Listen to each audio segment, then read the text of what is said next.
For over 20 years, we've all believed the same story about Zoro's childhood rival Kuina, a sword genius, a prodigy who defeated Zoro over 2,000 times. And then, she supposedly died by falling down some stairs. Her death is the entire reason Zoro fights. It's why he carries her sword. It's why he chose the path of pain, blood, and steel. Kuina's death is the core of who Zoro is today. But here's the problem. This is One Piece, a world where people survive lightning strikes, island-level explosions, and battles against monsters. And yet, we're supposed to believe that a master swordswoman with insane reflexes died to stairs? No, that story never made sense. And what if it was never meant to? Because what if Kuina never died at all? What if the biggest secret in One Piece is that Kuina is alive and standing at the top of the enemy's power structure as one of the most feared and mysterious figures in the world, a holy knight? Let's rewind for a second. Kuina was unstoppable in her father's dojo. Zoro couldn't beat her once. But despite all that talent, she was crushed by one belief, that being a woman would stop her from ever becoming the best. That frustration led to the most important promise of Zoro's life. One of them would become the world's greatest swordsman, a promise made under the moonlight. And then,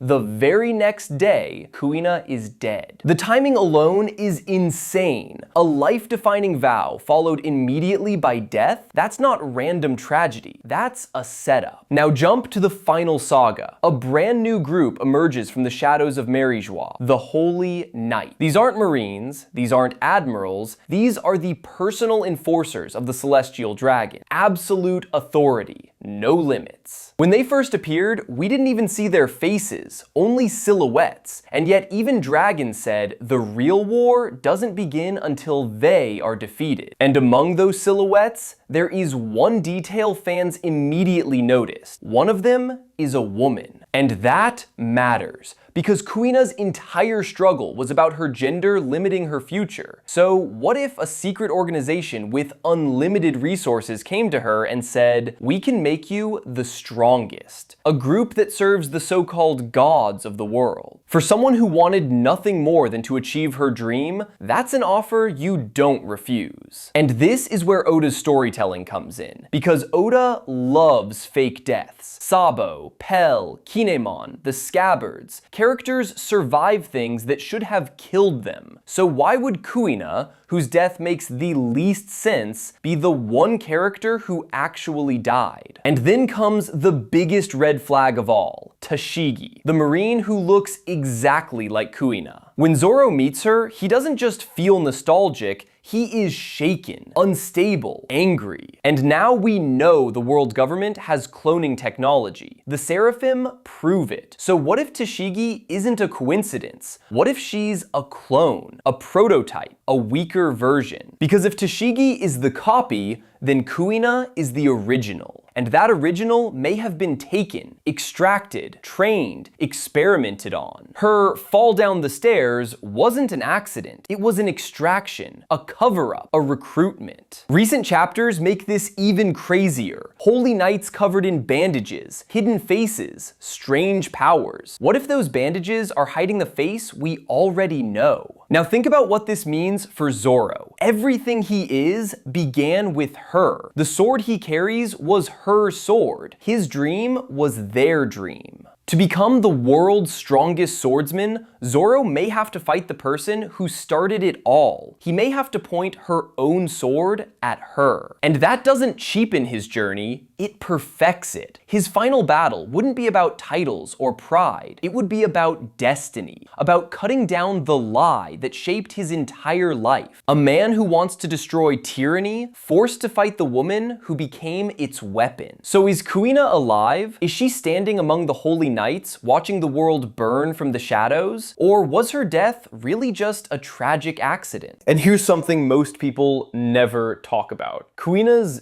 death happens off-screen. No dramatic panel, no final words, no last breath. Just a report. And in One Piece, off-screen deaths are always suspicious, especially when they define a main character's entire motivation. Think about how Oda handles important deaths. They're emotional, They're shown. They're burned into your memory. But Kuina's? We're just told it happened, almost like Oda never wanted us to see it. And there's another detail people ignore. Kuina didn't just want to be strong. She wanted to be the strongest. Stronger than any man. Stronger than tradition. Stronger than fate itself. That kind of ambition doesn't just disappear overnight. So ask yourself this. If Kuina was truly alive somewhere in the world, if she truly believed Zoro could surpass her one day, wouldn't disappearing be the ultimate test for him? Wouldn't forcing him to carry her sword, her will, and her dream be the most brutal form of motivation imaginable? And let's talk about the world government for a second. They are obsessed with control, with eliminating threats before they grow too strong. A child who defeats everyone in her dojo? From a legendary bloodline? With a burning desire to become the best swordsman alive? That's not someone you ignore. That's someone you take. We've already seen this pattern before. Children with potential are recruited,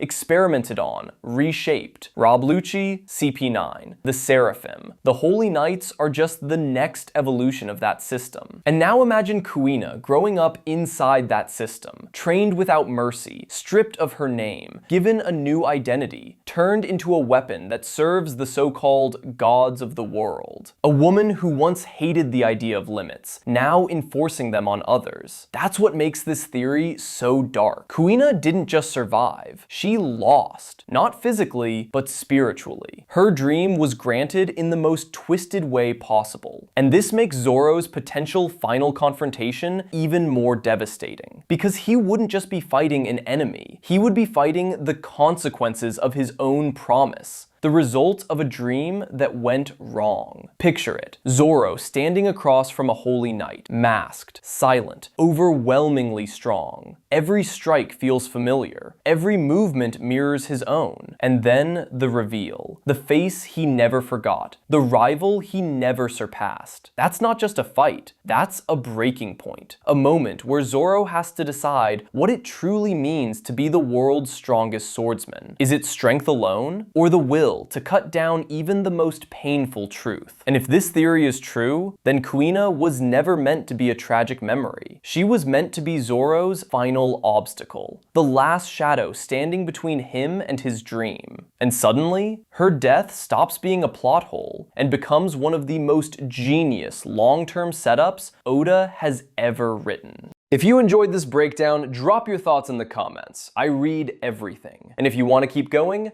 click the video on screen right now. It dives even deeper into the final saga and connects directly to everything we just talked about.